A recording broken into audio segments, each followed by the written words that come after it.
नमस्कार बच्चों, मैं डॉक्टर शशि कुमार, राजकीय वरिष्ठ माध्यमिक विद्यालय मनी माजरा टाउन, चंडीगढ़ से। बच्चों, आज हम पढ़ेंगे आपकी पाठ्य पुस्तक वितान में संकलित आखिरी अध्याय डायरी के पन्ने, जिसकी लेखिका हैं एन फ्रैंक।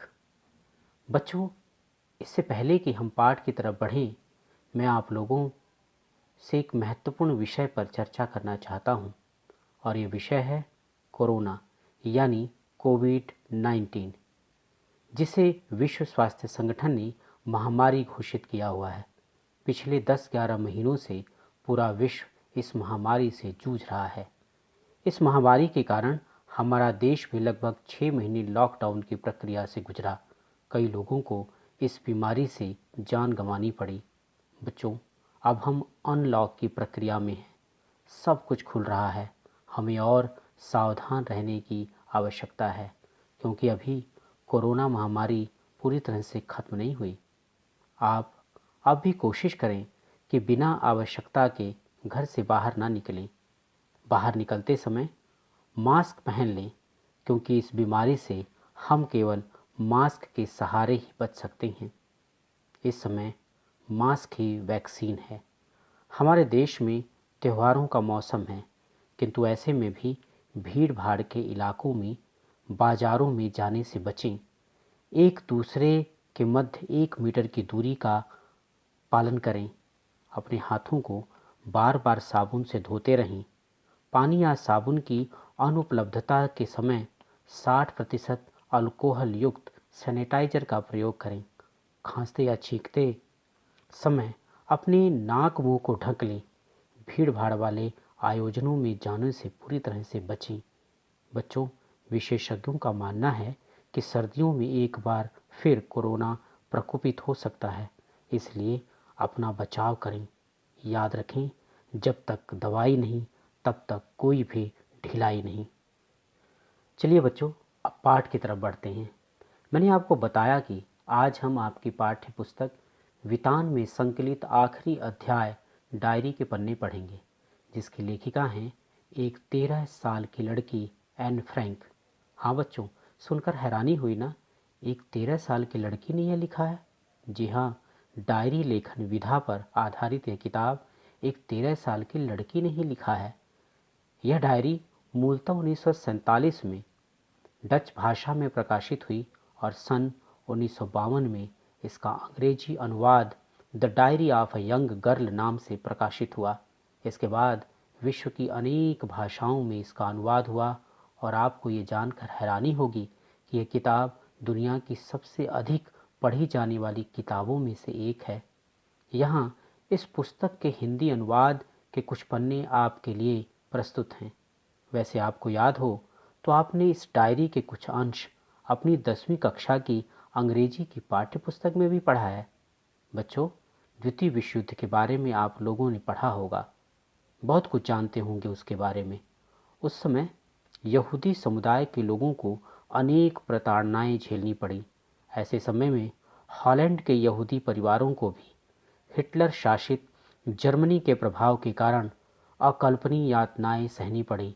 अनेक यहूदी परिवारों ने सालों तक गुप्त तहखानों में छिपकर अपने जीवन की रक्षा की। जो पकड़े जाते थे उन्हें यातना शिविरों में डाल दिया जाता था, और जहां उन्हें अनेक तरीकों से प्रताड़ित करते हुए मार दिया जाता था। बच्चों, ऐसे ही कठिन समय में 2 यहूदी परिवार 2 वर्ष तक अपनी ही फैक्ट्री के नीचे के तहखानों में छुपे रहे। इनमें से एक फ्रैंक परिवार था और दूसरा वान दंपति। फ्रैंक परिवार की 13 वर्षीय लड़की एन फ्रैंक ने गुप्त आवास में बिताए अपने 2 वर्षों के जीवन को अपनी इस डायरी में लिखा। यह डायरी 2 जून 1942 से 1 अगस्त 1944 तक लिखी गई। 4 अगस्त को किसी की सूचना पर ये दोनों परिवार पकड़े गए और 1945 में एक यातना शिविर में एन फ्रैंक की मृत्यु हो गई। बाद में 1947 में एन फ्रैंक की यह डायरी डच भाषा में प्रकाशित हुई और विश्व की सर्वाधिक पढ़ी जाने वाली किताबों में शामिल हो गई। यह डायरी द्वितीय विश्व युद्ध के समय नाजियों से प्रताड़ित यहूदियों के दर्द बयां करती है, क्योंकि यहाँ जो कुछ भी उद्धृत है उसे फ्रैंक परिवार ने खुद भोगा था। एन फ्रैंक ने इतिहास के सबसे आतंकप्रद और दर्दनाक समय को इस पुस्तक में उकेरा है। 13 साल की यह बच्ची अपने मन के भावों को भी इस पुस्तक में प्रकट करती है, जो वह किसी से कह नहीं पाती। अनेक सामाजिक मुद्दों पर वह अधिक मुखर होकर लिखती है। उसने यह डायरी अपनी गुड़िया किट्टी को संबोधित करते हुए लिखा है, क्योंकि उसे लगता है कि उसका कोई मित्र अथवा पारिवारिक सदस्य उसकी भावनाओं को अच्छे से नहीं समझ सकता। वो इसीलिए अपनी डायरी अपनी गुड़िया किट्टी को संबोधित करके लिखती है। तो चलिए बच्चों, यहाँ प्रस्तुत डायरी के अंशों को क्रमवार समझने का प्रयास करते हैं। डायरी का पहला अंश जो यहाँ प्रस्तुत है वह लिखा गया है बुधवार 8 जुलाई 1942 को। इस अंश में अपनी गुड़िया किट्टी को संबोधित करती हुई एन फ्रैंक इस दिन अपने घर को छोड़ने और गुप्त आवास पर जाने की समूची बात बताती है कि किस तरह उसकी बड़ी बहन को एएसएस से बुलावा आने पर उसके घर के लोग जल्दी जल्दी गुप्त आवास पर जाने की तैयारी करते हैं। यह उनके लिए कितना कठिन समय था। सब ने अपना ज़रूरी सामान इकट्ठा किया। एन ने भी अपने बैग में अजीबोगरीब चीज़ें डाल ली। उन्होंने अधिक से अधिक कपड़े ले जाने की इच्छा से अपने शरीर पर अनेक कपड़े पहन लिए। उन्होंने अपने किसी परिचित को अपनी पालतू बिल्ली की देख रेख करने को कहा और निकल पड़े। सड़क पर सब उन्हें बेचारगी की नज़र से देख रहे थे। कोई उन्हें चाह कर भी मदद नहीं पहुंचा सकता था। उनके सीने पर लगा पीला सितारा सब कुछ बयां कर रहा था। यहाँ वह बताती है कि उनके तथा वानदान के परिवार ने गुप्त आवास की व्यवस्था खुद की थी। डायरी का अगला अंश गुरुवार 9 जुलाई 1942 को लिखा गया है। इसमें अपनी गुड़िया किट्टी को संबोधित करते हुए एन फ्रैंक अपने छुपने के स्थान के बारे में बताती है। वो बताती है कि यह गुप्त आवास उसके पिता का ऑफिस है। वह वहाँ के कमरों के बारे में बताते हुए लिखती है कि यह भवन मसालों की फैक्ट्री के गोदाम व भंडारघर के रूप में प्रयोग किया जाता था। वह इस तहखाने के दमघोटू गलियारे, अंधेरे कमरों, प्रकाश व्यवस्था, ऑफिस मंजिलों तथा तंग गलियारों से हमें बखूबी परिचय करवाती है। डायरी के अगले अंश शुक्रवार 10 जुलाई 1942 को लिखते हुए एन अपने परिवार के गुप्त आवास के पहले दिन का वर्णन करती है। वो बताती है कि यहाँ पहुँचने पर उसकी माँ व बहन पूरी तरह थक जाती हैं। एन और उसके पिता अपने नए आवास को व्यवस्थित करने का प्रयास करते हैं तथा वे भी बुरी तरह थक जाते हैं। वे अभी तक यह समझने की स्थिति में भी नहीं हैं कि उनकी ज़िंदगी में कितना बड़ा परिवर्तन आ चुका है। शनिवार 28 नवंबर 1942 के दिन एन फ्रैंक लिखती हैं कि इन दिनों वे बिजली व राशन ज़्यादा खर्च कर चुके हैं और उन्हें अब और किफ़ायत करनी होगी ताकि बिजली का कट न लगे। वो बताती है कि 4:30 बजते ही अंधेरा हो जाता है। ऐसे में पढ़ा नहीं जा सकता। ऐसे समय में वे ऊल जुलूल हरकतें करके गुजारते हैं। दिन में वे घर के पर्दे तक नहीं हटा सकते। अंधेरा होने के बाद वे पर्दे हटाकर पड़ोस में ताक झांक कर लेते हैं। लेखिका डसेल के बारे में बताती है कि बच्चों को बेहद प्यार करते हैं, किंतु वह उनके भाषण सुनकर बोर हो जाती है। वे चुगलखोर हैं और उसकी मम्मी को उसकी शिकायत करते रहते हैं। लेखिका बताती है कि रात को वह बिस्तर पर लेटे लेटे अपनी कमियों और कार्यों के बारे में सोचा करती है, जिससे उसे कभी कभी रोना आता है तो कभी कभी हंसना।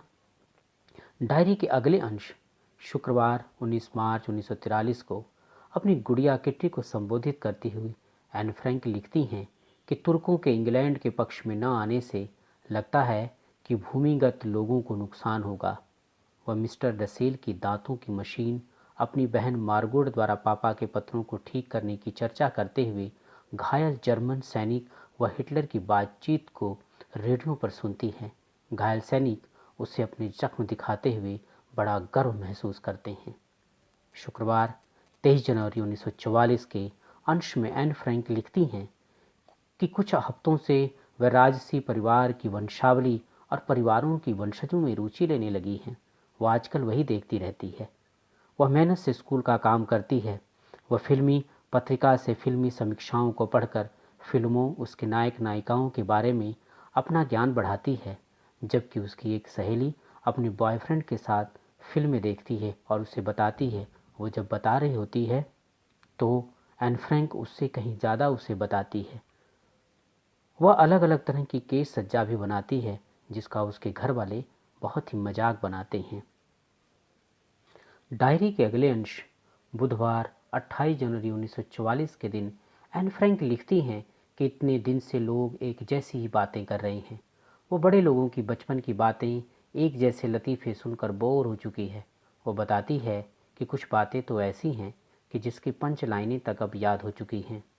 और साथ ही कुछ छुपे हुए लोगों की मदद करने वाले लोगों की भी चर्चा करती है, जो उनके लिए नकली पहचान पत्र बनवाते हैं, उनके लिए काम खोजते हैं तथा उनके लिए खाने पीने की व्यवस्था करते हैं।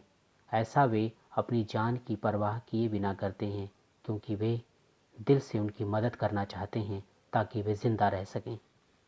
अगले अंश 29 मार्च 1944 में वे लिखती हैं कि कैबिनेट मंत्री मिस्टर बोथ के रूटीन ने अपने भाषण में कहा कि युद्ध के बाद युद्ध का वर्णन करने वाली डायरियों व पन्नों का संग्रह किया जाएगा।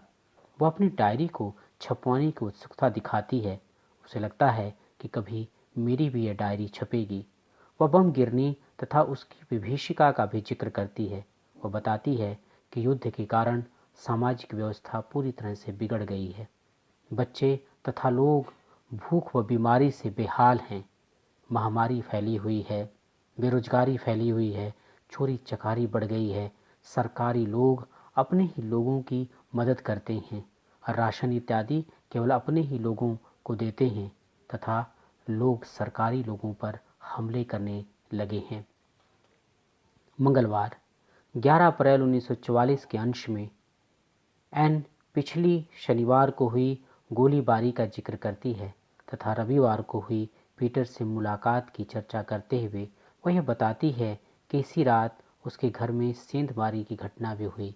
गुप्त रहने की मजबूरी में घटी इस घटना ने सभी 8 लोगों को हिला कर रख दिया। वह मंगलवार 13 जून 1944 के अंश में वह अपने जन्मदिन का जिक्र करते हुए कहती है कि वह आज 15 साल की हो गई है तथा उसे अनेक किस्मों के अलग अलग लोगों से अलग अलग तरह के उपहार मिले हैं। वह आज बहुत खुश है। वह पीटर से भी मुलाकात करके खुश है। पीटर भी उसके लिए कुछ उपहार ले आया है। साथ ही ब्रिटेन के प्रधानमंत्री का जिक्र करते हुए वह उन्हें बहादुर बताती है।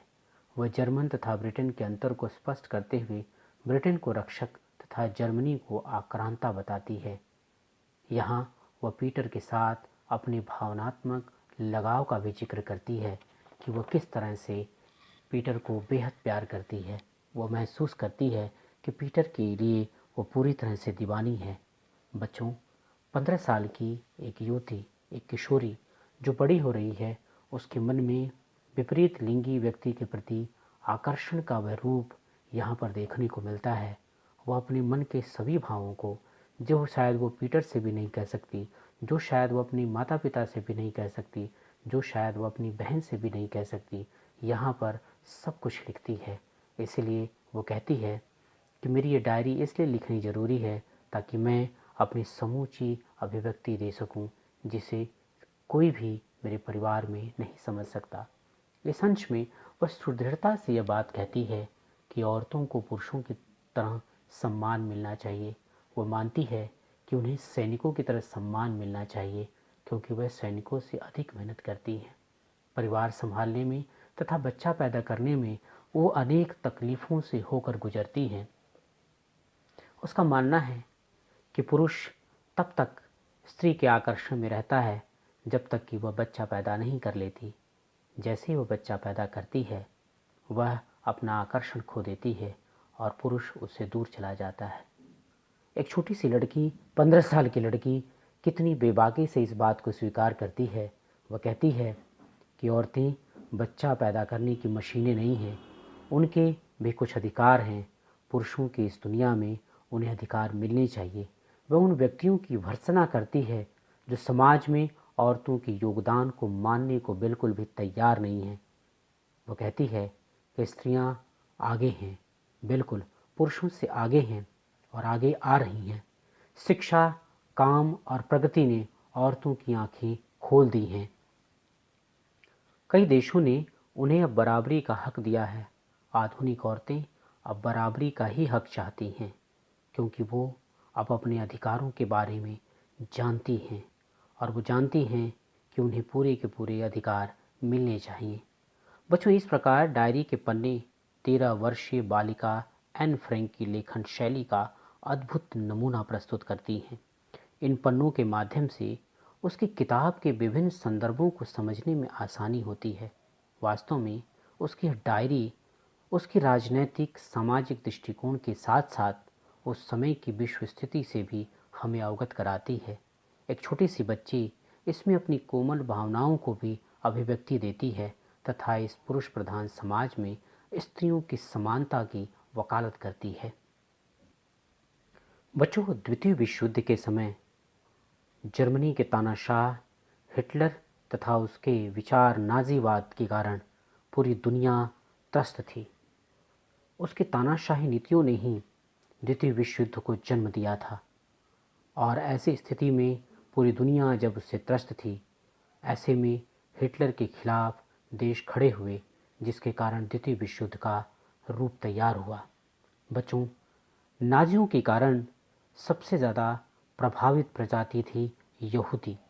यहूदी बहुत ज़्यादा प्रताड़ित हुए, लेकिन उस समय के यहूदियों में या उस समय के उस तानाशाही के खिलाफ लिखने वाला कोई नहीं था।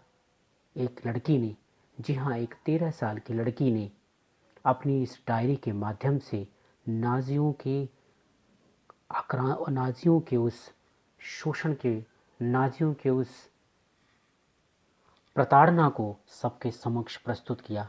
बच्चों, एक इतिहासकार इल्या इहर्नबुर्ग ने कहा है कि यह 60 लाख लोगों की तरफ से बोलने वाली एक आवाज़ है, एक ऐसी आवाज़ जो विशेष नहीं है, एक साधारण लड़की की है। बच्चों, वे ठीक ही हैं, वैसा ठीक कह रहे हैं, क्योंकि उस समय यहूदियों की संख्या लगभग 60 लाख थी। सभी जुल्म सहने को मजबूर थे, लेकिन तानाशाही हिटलर के खिलाफ कोई भी नहीं बोल रहा था। किसी में इसका विरोध करने का साहस नहीं था। एक 13 साल की लड़की एन फ्रैंक ने नाजियों के अत्याचारों को डायरी में लिखकर ऐसा साहस किया कि समय के साथ नाजियों के अत्याचार लोगों के सामने खुल कर आए। लोगों ने उस समय की स्थितियों को, उस समय की राजनैतिक प्रताड़नाओं को, उस समय मरे हुए लोगों के बारे में जाना, उस समय की समाज की स्थिति के बारे में जाना, और इसीलिए बाद में यह डायरी दुनिया की सबसे पढ़ी जाने वाली बेहतरीन किताबों में शामिल हुई। बच्चों, मुझे उम्मीद है कि आपको यह पाठ अच्छे से समझ आ गया होगा। इस ऑडियो को बार बार सुनें तथा अच्छे से समझकर प्रश्न उत्तर करने का प्रयास करें। बच्चों, इस पाठ को अच्छे से समझने के लिए पहले पूरा पाठ अच्छी तरह से पढ़ लें। बच्चों, मैं आपसे यह भी उम्मीद करता हूँ कि आप एन फ्रैंक की डायरी को पूरी पुस्तक के रूप में ढूंढकर पढ़ने का प्रयास करेंगे। बच्चों, आप द्वितीय विश्व युद्ध, हिटलर, नाजीवाद तथा यहूदी जाति के संबंध में भी जानकारी इकट्ठी करने की कोशिश करें। इससे आपको यह पाठ और भी अच्छे से समझ आएगा। तो ठीक है बच्चों, आज के लिए इतना ही। स्वस्थ रहें, प्रसन्न रहें।